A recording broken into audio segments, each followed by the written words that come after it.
Hello, this is Nathan with UnitConnect.com, and in this tutorial I will be covering how to associate a vendor with another property.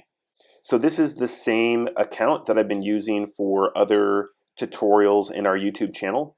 And if I come over to our Properties tab, here in our Properties tab, you'll see that I have two properties that I've currently listed. And so we have John's property, which currently has one unit with one tenant.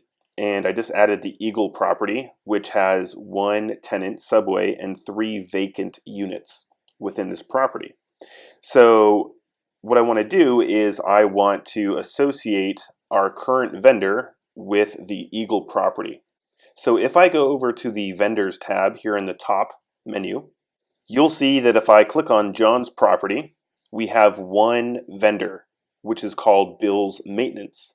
If I click on the Eagle property, there is no vendor associated currently with this property.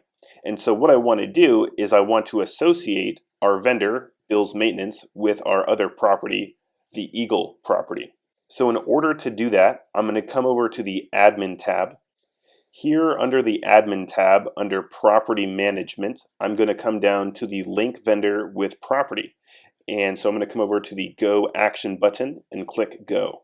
So this is how we're going to set up the link. And we can see that currently we have our list of vendors. So in this example, I just have one vendor in my UnitConnect account. So I'm going to click on the vendor, and we can see that currently the selected properties is only John's property. So in order to associate it with the Eagle property, I'm going to check this checkmark box next to Eagle property, scroll to the bottom, and click Finish. All right, so you have successfully completed this wizard and associated this vendor with that property. So in order to verify that we have done this properly, I'm going to come over to my vendors. And now if we click on the Eagle property, we now have associated Bill's Maintenance with this property. So that's how you associate the vendor with another property. That concludes this tutorial on how to associate a vendor with another property. Thank you so much for watching.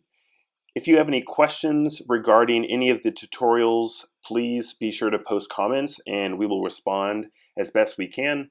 Also, if you have any suggestions for other future tutorials, we are also open to receiving those suggestions as well.